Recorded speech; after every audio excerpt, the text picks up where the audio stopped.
ফকিন্নি টাইপের লোকজনের তুলনা দেওয়ার একটা বোধভ্যাস আছে। মানে এই জিনিসটা হয় যখন নিজেরা কিছু অ্যাচিভ করতে পারে না, তখন বড় কিছু একটার সাথে তুলনা করে এক ধরনের আত্মতৃপ্তি পায়।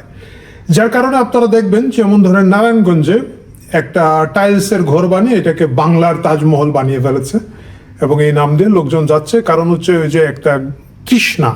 তারপরে ধরেন ঢাকা একটা বিশ্ববিদ্যালয় আছে, ঢাকা বিশ্ববিদ্যালয়, এটার নাম দিয়েছে প্রাচ্যের অক্সফোর্ড। মানে অক্সফোর্ডের বারান্দা যেতে পারবে না লোকজন এখানের মধ্যে পড়াশোনা করে এবং মানে খুব একটা তৃপ্তি পায়। আমরা প্রাচ্যের অক্সফোর্ড, কে নাম দিয়েছে, কেন দিয়েছে, কিছু জানা যায় না। কিন্তু এই জিনিসগুলো আসলে হয় আত্মবিশ্বাসের অভাব থেকে, যেটাকে আমরা বলি কমপ্লেক্স আইডেন্টিটি ক্রাইসিস বা কমপ্লেক্স থেকে এই জিনিসগুলো হয়।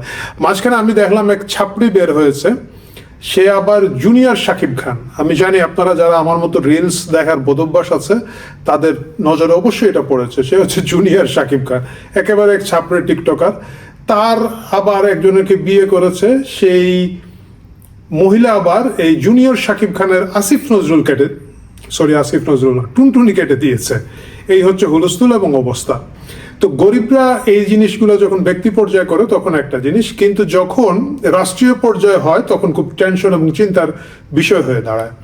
তো হঠাৎ করে আমি দেখলাম ইসলামিক ন্যাটো একটা বেরিয়েছে, যেটা হচ্ছে যে আপনারা জানেন ন্যাটো হচ্ছে যে পশ্চিমা শক্তিশালী দেশগুলোর একটা জোট, যারা যেভাবেই দেখেন দুনিয়ার সবচেয়ে টপ মাস্তানদের জোট ওটা, এবং তারা একসাথে যুদ্ধবদ্ধ আছে যে কারো উপরে হামলা হলে বাকি সবাই মিলে এটার পাল্টা হামলা দেবে। তো সম্প্রতি আমরা দেখলাম ইসলামিক একটা নেটো হয়েছে। ইসলামিক নেটোটা কি? এটা হচ্ছে আসলে মক্কা প্যাক্ট বা মেক্কা প্যাক্ট বলছে, যে মক্কার একটা চুক্তি হয়েছে। সেই চুক্তিতে 3টা দেশ যুক্ত হয়েছে। নাম্বার 1 সৌদি আরব, নাম্বার 2 পাকিস্তান। আসলে সৌদি আরব এবং পাকিস্তানের মধ্যে এই চুক্তিটা ছিল, এই ভালোবাসাটা ছিল। এর মধ্যে হঠাৎ করে মাঝখান দিয়ে তুরস্ক ঢুকে গিয়ে 7 আগস্ট তারিখে তারা একটা চুক্তি স্বাক্ষর করেছে। গুড, তারা চুক্তি স্বাক্ষর করেছে এবং এই চুক্তিটার এখনো যদিও পুরো জিনিসটা ফর্মালাইজড হয় নাই, কিন্তু মূল কাহিনীটা হচ্ছে এটাই যে প্রত্যেকে আমরা পরের তোরে, কি একটা কবিতা আছে না, এই কবিতার মতো। মানে একটা দেশের উপরে হামলা হলে বাকি দেশগুলো একসাথে তাদের উপরে হামলা চিন্তা করে সেখানের মধ্যে যুক্ত হবে। এই ধরনের চুক্তি আঞ্চলিক এবং বিভিন্ন ধরনের সমঝোতা চুক্তি সব জায়গায় হয়ে থাকে। ততক্ষণ পর্যন্ত আসলে এটা নিয়ে কোনো টেনশন ছিল না। কিন্তু হঠাৎ করে গত পরশুদিন আমাদের বর্তমানে পররাষ্ট্র প্রতিমন্ত্রী, তখনকার উপদেষ্টা ছিলেন, ওই দিন উপদেষ্টাই ছিলেন, হুমায়ুন কবির বলেছেন যে বাংলাদেশ এই ইসলামিক ন্যাটোতে যুক্ত হওয়ার ব্যাপারে সক্রিয়ভাবে বিবেচনা করছে, নিজেদের স্বার্থ সংশ্লিষ্ট বিষয়ে যদি হয়ে থাকে ইত্যাদি ইত্যাদি। বাট মূল কথা হচ্ছে বাংলাদেশ আগ্রহ দেখিয়েছে এই ইসলামী ন্যাটোতে যোগ দেওয়ার জন্য। যখন এই খবরটা আসলো তখন একটু আমরা নড়ে চড়ে বসলাম যে আসলে কি হতে যাচ্ছে। এবং প্রথমে আমার কাছে যেটা মনে হলো যে এটা কি সেই ফকিন্নির জুনিয়র সাকিব খান হওয়ার মতো, বা প্রাচ্যের অক্সফোর্ড, নারায়ণগঞ্জকে প্রাচ্যের ডান্ডি এবং নারায়ণগঞ্জের ওই টাইলসের ঘরকে বাংলার তাজমহল বলার মতো কোনো জিনিস কিনা না, নাকি আদৌ এর কোনো একটা ইম্প্যাক্ট আছে। সুতরাং আজকে আমরা এই সব কিছু নিয়েই আপনাদের সাথে ডিসকাস করব। শুরুতেই আসা যাক, এই মক্কা চুক্তি আসলে কি। মক্কা চুক্তিটা হচ্ছে, যদি আমরা এক ঝলকে বলি, এটার সরকারি নাম হচ্ছে মক্কা জয়েন্ট ডিফেন্স এগ্রিমেন্ট। এটি আসলে সৌদি আরব, তুরস্ক, পাকিস্তানের একটা যৌথ প্রতিরক্ষা চুক্তি। এবং আমি আপনাদেরকে শুরুতে যেটা বলেছি যে মূল বার্তা হচ্ছে এক সদস্যের উপরে কোনো ধরনের সশস্ত্র হামলা হওয়া মানে দে উইল বি কনসিডার্ড যে সকলের উপরে হামলা হয়েছে এবং বাকি দেশগুলো এটাকে প্রতিরোধ করতে এগিয়ে আসবে। এর আগে এই জিনিসগুলো হয়েছিল আরো বিভিন্নভাবে, যেমন ধরেন সৌদি আরবের নেতৃত্বাধীন এর আগে একটা সন্ত্রাস বিরোধী জোট ছিল, যেটাকে IMCTC বলা হয়। এটা 2025 সালে হয়েছে এবং পরবর্তীতে সেপ্টেম্বর 2025-এ সৌদি এবং পাকিস্তান কৌশলগত পারস্পরিক একটা প্রতিরক্ষা চুক্তি করেছে, যেটার কথা আমি একটু আগে ইঙ্গিত দিয়েছিলাম যে তাদের মধ্যে আগের প্রেম ছিল। এবং এই 7 আগস্ট তারিখে এসে সৌদি আরব এবং পাকিস্তানের সাথে তুরস্ক মিলে এই যৌথ প্রতিরক্ষা চুক্তিটা স্বাক্ষর করেছে। তো ভালো, এই স্বাক্ষর করার পরে তারা কি করবে? তারা একজন আরেকজনের বিপদে আপদে কাজে লাগবে। আমি আগেই যেটা বলছিলাম যে এটা কি আদৌ কোনো বাস্তবসম্মত জোট হয়েছে কিনা না। প্রথম কথা আসেন আপনি সৌদি আরবের সামরিক শক্তি বা আরবের রাজতন্ত্র পরিচালিত দেশগুলোর সামরিক শক্তি আসলে খুব একটা শক্তিশালী নয়। এই শক্তিশালী না থাকার কারণ হচ্ছে তাদেরকে ইচ্ছা করে দুর্বল করে রেখেছে তাদেরই সরকার। কারণ যদি তা না হয় তাহলে সামরিক শাসন, কু এসবের একটা সম্ভাবনা থাকে, এবং বিশেষ করে এই দেশগুলোতে যেহেতু মোটেও গণতন্ত্র নাই, এক ধরনের ক্ষোভ জনমনের মধ্যে আছে এবং রাজতন্ত্র পরিচালিত, সুতরাং এই রিস্কটা রাজারা নিতে চান না। তারা সেক্ষেত্রে যে কাজটা করেন আপনারা দেখবেন যে তারা বিদেশি সামরিক শক্তিকে ভাড়া করে আনেন এবং তাদের উপরে নির্ভর করেন যখন যেটা লাগে। সবগুলো দেশের প্রতিরক্ষার একটা বড় অংশ মার্কিন যুক্তরাষ্ট্র এবং তাদের মিত্ররা মিলে চালায়। এখন এখানের মধ্যে পাকিস্তান আরেকটা গরিব দেশ। আপনারা জানেন যে পাকিস্তান যদিও তাদের একটা নিউক্লিয়ার পাওয়ার আছে, যেটা অবশ্যই একটা প্রশংসাযোগ্য বিষয় তাদের জন্য, তাদের একটা পুঁজি, তারা এখানে গিয়ে এক ধরনের ভাগ চাচ্ছে। আপনি যেভাবে দেখেন যে পাকিস্তানের বর্তমান যে লিডারশিপ আছে তারা মিডল ইস্টের সাথে, বিশেষ করে আপনি এমনও দেখেন যে ইরান এবং মার্কিন যুক্তরাষ্ট্রের মধ্যকার যুদ্ধের ব্যাপারেও তারা কিন্তু বেশ সক্রিয় আছে এবং তারা খুব শক্তিশালী একটা অবস্থান নিয়েছে। সো পাকিস্তান চাচ্ছে যে সৌদি আরবের মধ্য থেকে এখানে ভাগ নিতে। থার্ড একটা দেশ হচ্ছে তুরস্ক। তুরস্কের অর্থনৈতিক অবস্থাও কিন্তু গত কয়েক বছর ধরে ভালো না। আপনারা অনেকেই হয়তো খেয়াল রাখবেন যে ডলারের বিপরীতে তাদের মুদ্রামান ক্রমাগত পড়তির দিকে আছে এবং তাদেরকেও কোথাও না কোথাও থেকে আয় রোজগার করতে হবে। সেই আয় রোজগারের মূল উৎসটা তাদের জন্য যেটা হয়, তাদের প্রচুর সামরিক অভিজ্ঞতা আছে। সেই অভিজ্ঞতাটা টেকনোলজির জায়গা থেকে। তারা নেটোর একটা পার্টনার, তাদের অনেক ধরনের ইলেকট্রনিক্স, ড্রোন আছে এবং অন্যান্য প্রতিরক্ষা প্রযুক্তিতে তাদের বেশ এক ধরনের সক্ষমতা আছে। সুতরাং তারা গিয়ে এখানে বলছে ভাই আমরাও বেচবো, আমাদেরকেও নেয়। তো ইনফ্যাক্ট এই জোটটা হচ্ছে গিয়ে সৌদি আরবের দুধেল গাইকে থেকে দুধ বের করার একটা পাকিস্তানের একটা চেষ্টা, এবং সেই চেষ্টায় তুরস্কের একটু ভাগ নেয়ার বিষয়। যেহেতু ইসলামের কথা বললে, ধর্মের কথা বললে এই ব্রাদারহুডটাকে চাঙ্গা করে এই জিনিসটা করা সহজ, এবং সৌদি আরবের জন্য আসলে একটা ইসলামিক দেশগুলোর সাথে এই বিষয় ধরনের চুক্তি করাটা লাভজনক। সুতরাং তারা এই চুক্তিটা করেছেন। গুড। এখন এখানের মধ্যে বাংলাদেশ গিয়ে ঢুকতে চাচ্ছে। হুমায়ুন কবির সাহেব বলেছেন যে জাতীয় স্বার্থে উপকারী হলে বাংলাদেশের অর্থনৈতিক বা প্রতিরক্ষা কাঠামো বিবেচনা করে তারাও আসলে এই ইসলামী ন্যাটোতে যোগ দিতে চান। এটা কি দাঁড়াবে আমাদের জন্য? আমাদের জন্য ভালো হবে নাকি খারাপ হবে, নাকি এটা আরো হাজার হাজার চুক্তির মতো একটা চুক্তি হবে, সেটাই এখন দেখার বিষয়। প্রথম কথা হচ্ছে বাংলাদেশের কি আছে। বাংলাদেশের আসলে সেই পরিমাণ টাকাও নাই এবং আমাদের অর্থনীতিও ধীরে ধীরে নিচের দিকে যাচ্ছে। আমরা নিজেদেরকে বিদ্যুৎ দিতে পারতেছি না, গ্যাস দিতে পারতেছি না, আলু দিতে পারতেছি না, কাঁচামরিচ দিতে পারতেছি না। আলু বুধে দিতে পারতেছি, হাওয়া কাঁচামরিচ দিতে পারতেছে না। আমি শিওর ভাই, আমার বাসা থেকে আম্মা সেদিন বলছে কাঁচামরিচের অনেক দাম বাংলাদেশে, বড় লোকরা খায়। তো যাই হোক, এই যখন অবস্থা, বাংলাদেশ তাহলে কি দিবে? এবং বাংলাদেশের কোনো সামরিক প্রযুক্তি এরকম না। বাংলাদেশের সেনাবাহিনী সবচেয়ে ভালো যেটা বানায় এটা হচ্ছে ফার্নিচার, তারপরে মিষ্টি বানায়। তারপরে বাংলাদেশ সেনাবাহিনী যদি মিষ্টির প্রয়োজন হয় ভালো ভালো মিষ্টি দিতে পারবে। মিষ্টির ফ্যাক্টরিটা বাংলাদেশ সেনাবাহিনীর ভালো। শুনেছি তারা ভালো ফার্নিচারও বানায়, যদিও আমি ব্যবহার করি না। এবং এই ধরনের জিনিসপত্রে বাংলাদেশ সেনাবাহিনীর সক্ষমতা আছে। কিন্তু আমি নিশ্চিত একটা ইসলামিক নেটো আসলে ফার্নিচার বা মিষ্টির জন্য বাংলাদেশকে সেখানে নিবে না।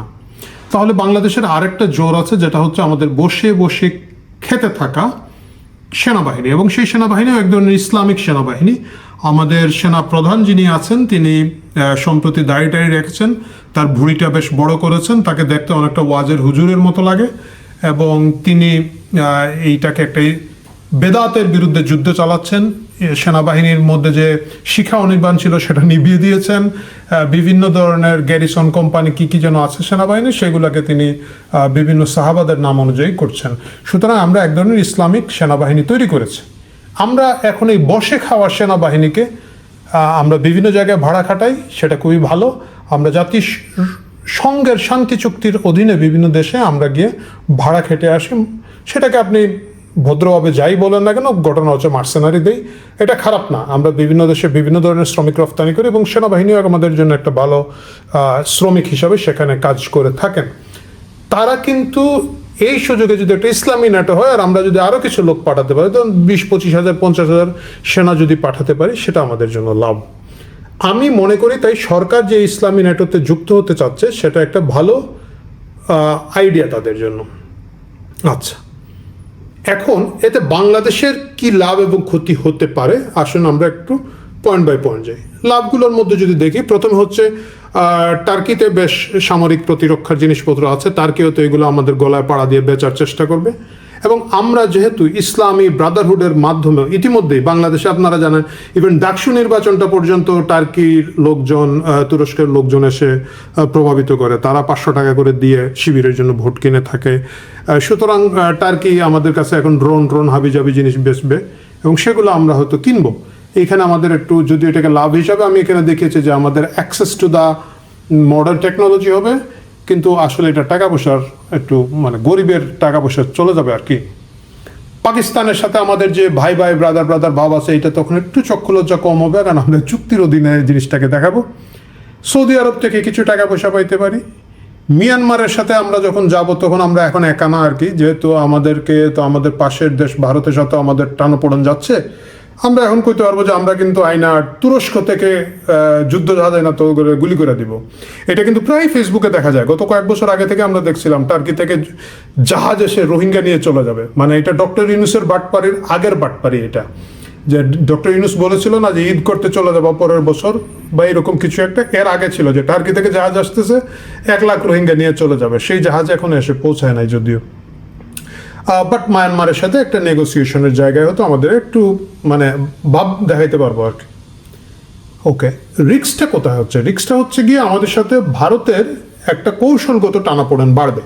আপনারা জানেন যে ইতিমধ্যে ভারত কিন্তু এইটার একটা রেসপন্স দিয়েছে যে তারা গভীরভাবে এটা পর্যবেক্ষণ করছে। ইমিডিয়েটলি হুমায়ুন কবির বলার পরেই ভারত এটা বলেছে। এবং আমরা তখন হয়তো হুদা সেনাবাহিনী নিয়ে বিভিন্ন জায়গায় বিভিন্ন ধরনের যুদ্ধে যাইতে হবে, কারণ সৌদি আরব গিয়ে ধরেন ইয়েমেনে শিশু হত্যা করছে। এখন ইয়েমেনের সাথে সৌদি আরব যদি বলে আমি আক্রান্ত, সেক্ষেত্রে আমাদের কী হবে? ইয়েমেন একটা মুসলিম কান্ট্রি এবং তারা আসলে মজলুম, তারা নিপীড়িত, সৌদি আরব দ্বারা তারা নির্যাতিত। আমরা কি সেখানে যাব? পাকিস্তান ধরেন বেলুচ স্বাধীনতা ঘোষণা করলো, বেলুচিস্তান স্বাধীনতা ঘোষণা করলো, একটা রাষ্ট্র হিসাবে দাঁড়িয়ে যাওয়ার চেষ্টা করলো এবং তারা পাকিস্তানের সাথে সশস্ত্র যুদ্ধে গেল। সেক্ষেত্রে আমাদের অবস্থান কি হবে? আমরা কি বেলুচিস্তানের মুক্তিকামী সাধারণ জনগণের উপরে আমাদের সেনাবাহিনী পাঠিয়ে নির্যাতন করব যে তারা পাকিস্তানকে আক্রান্ত করেছে এটা বলে? এই জায়গাগুলো কিন্তু বেশ একটু কি বলা যায় বিব্রতকর চিন্তার বিষয় এবং অন্যান্য জিনিসগুলো আছে। আচ্ছা, এখন আসেন আমাদের যে পার্শ্ববর্তী দুটো রাষ্ট্র, সেই দুটো রাষ্ট্রের সাথে এই চুক্তির মাধ্যমে আমাদের কি কি সুবিধা অসুবিধা হতে পারে। প্রথম কথা হচ্ছে মায়ানমারের সাথে আসেন। মায়ানমারের সাথে আমাদের সীমান্ত অল্প কিন্তু ক্রিটিক্যাল। অল্প হলেও ক্রিটিক্যাল, কারণ দীর্ঘদিন ধরে তাদের যে মুসলিম নাগরিকরা আছেন, যাদেরকে আমরা রোহিঙ্গা বলে থাকি, তাদেরকে খেদিয়ে গণহত্যা করে জোর করে বাংলাদেশের দিকে পুশব্যাক করেছে, বাংলাদেশে ফেলে দিয়েছে এবং বাংলাদেশে প্রায় 1 মিলিয়ন, প্রায় 10 লক্ষ রোহিঙ্গা মানবেতর জীবন যাপন করছেন দীর্ঘ বছরের পর বছর ধরে। এবং আমরা প্রেশার দিচ্ছি এদেরকে ফেরত নেওয়ার জন্য। তারা তো ফেরত নিচ্ছেই না, বরঞ্চ আমরা দেখি এই অঞ্চলে তারা ক্রমাগত এক ধরনের অশান্তি তৈরি করে রেখেছে। তো চুক্তি হলে সীমান্তে আমরা হয়তো এই মায়ানমারের যে কোনো ধরনের আক্রমণের এগেনস্টে এক ধরনের ভার্বাল ডিফেন্স পাবো। কেন আমি ভার্বাল ডিফেন্স পাবো বলছি? প্রথম কথা হচ্ছে এইখানে এসে অন্য দেশের সেনাবাহিনী নামতে পারবে না ভাই, এটা বলে লাভ নাই। সৌদি আরবের সেনাবাহিনী নাই, এক। পাকিস্তানের সেনাবাহিনী বলেন, এরা ওই কিভাবে আসবে? মাঝখানে ভারত দিকে তো এরা ঢুকতে পারবে না। ওই জাহাজ দিয়ে আস্তে আস্তে মায়ানমারের সাথে আমাদের যুদ্ধ শেষ হয়ে যাবে। এর বাইরে রইল তুরস্ক। তো তুরস্কের তো বললাম আগের জাহাজই এসে পৌঁছায় নাই, তারা নতুন করে তো আর আমাদেরকে কিছু দিতে পারবে না।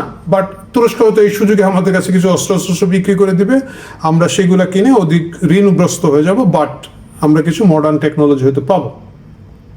কিন্তু যে জিনিসটা হবে, আমরা হয়তো সৌদি আরব এবং পাকিস্তানে, যেটা বললাম যে পাকিস্তান গরিব হইলেও এখন কিন্তু কূটনীতিতে তারা একটা বেশ মেজর ভূমিকা রাখছে। তারা বাংলাদেশের মতো না। আমাদের যে বাংলাদেশের বিশ্ব খিলাড়িকে নিয়ে আসছিলাম, যে যিনি আসলে দুনিয়ার সকল কূটনৈতিক শক্তি আমরা পাবো, এবং উনি বলছিল কি যেন, আমরা কারো কাছে যাব না, ওরা আমাদের কাছে আসবে। সেই বাটপাট দিয়ে কাজ হয় নাই। কিন্তু পাকিস্তান আমরা দেখতে পাচ্ছি মার্কিন যুক্তরাষ্ট্র, ইরান এইসব কনফ্লিক্টের মধ্যে বেশ একটা মুরব্বিয়ানা চালাচ্ছে। সৌদি আরবের টাকা পয়সা আছে এবং সৌদি আরবের যেহেতু এখনো তেল আছে এবং দুনিয়া এখনো তেলের দরকার আছে, সুতরাং সৌদি আরবেও কিছু ভদ্রতা করে হলেও মানে লোকজন একটু পুছে ভাব দেয়। এই দুইটা আমরা হয়তো পাবো।